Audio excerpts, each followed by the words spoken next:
I used to think that life is a series of milestones. And you gotta set big goals to feel fulfilled when reaching those milestones. Graduating with honor, getting a well-paid job right out of school, finding the love of your life.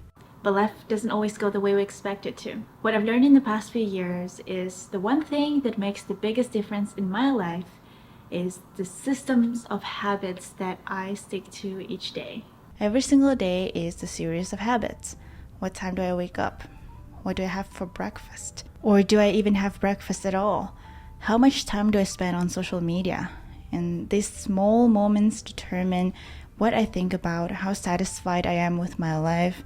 And at the end of the day, I either feel content and happy or I'd be longing for more. What I know for sure is that all these habits can be determined by me.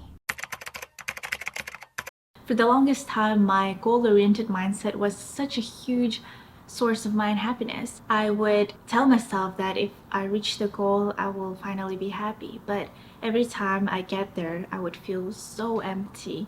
I got my first entry-level job much later than my peers, and my immediate goal was to learn everything as fast as possible and get a promotion. A part of it was my ego. I didn't want to tell my dad that I'm not making as much money or tell people that I'm still just an entry-level employee. I work day and night and weekends just to get more things done and to be seen as a hardworking person. I got the promotion that I wanted pretty quickly, and it felt good for one day. Now I'm here, but what's next? I was extremely burnt out. I let go of all my hobbies. I complained almost every day, and that promotion just wasn't worth all of this. This is why, for a long-term and sustainable happiness, I decided to create the habits that would make me feel motivated and uplifted every day. This doesn't mean I let go of my goals, but I don't focus on them anymore. I focus on the small, daily tasks that would help me get there. Now, speaking of making mistakes when getting started, I remember watching all these videos about glowing up, habits for success, and I felt like I could do it all. I was pretty determined. I started with drinking water in the morning, exercising daily, journaling, meditating, blocking time for deep work. That's a lot, right? it all lasted no longer than 1.5 weeks. I quickly learned that doing all of this only once or twice a week wouldn't make too much difference in my life. I kept trying to build these habits and kept failing, but making these mistakes along the way has taught me how to make this process more sustainable. The important step was to just get started. Starting with something I truly enjoy, something I feel good about, was the answer. My big goal, big picture, is to live a healthy and happy life. And what that means is really ever-changing. There are times when that means making money, and there are times when that means taking breaks and vacations, and it could be both simultaneously. It doesn't matter what my goals are at the moment. I know that I need a healthy body and a healthy mind to operate and get there. After many trials and failures of building habits, I finally figured what my body feels good doing. And that could be something so small like taking my time in the morning, drinking a cup of tea, simple daily stretches, reading a book that I enjoy. These daily habits are the building blocks of the systems.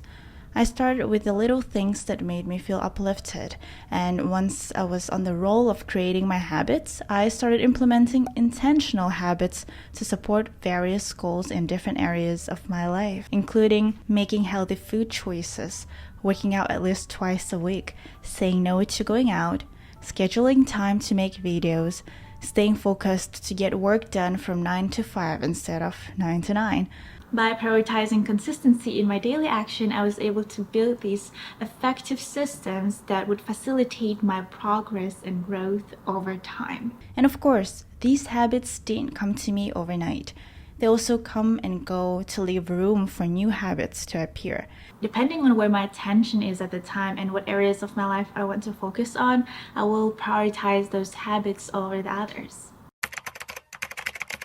There are times when I'm at the gym or at an event or at a yoga class as a part of the systems I want to build for myself. And I start feeling like an imposter, as if I don't belong because I'm not good enough, not smart enough, not flexible enough, and you can go on.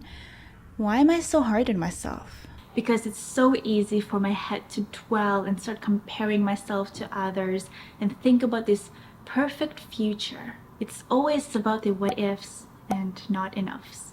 And what's helping me go through the moments like these, even when it's hard, is bringing my attention back to the now. That's the one habit that completely changed my life. If I'm in a yoga class and I start comparing myself to my neighbors, I catch myself in doing so and remind myself why I'm here. If I'm at an event and I feel like an imposter and I start wishful thinking, I catch myself in doing so and remind myself why I'm here. Bringing my awareness back is the habit I continuously nurture and try to implement in all areas of my life, making sure that at any moment I'm present and enjoying the process.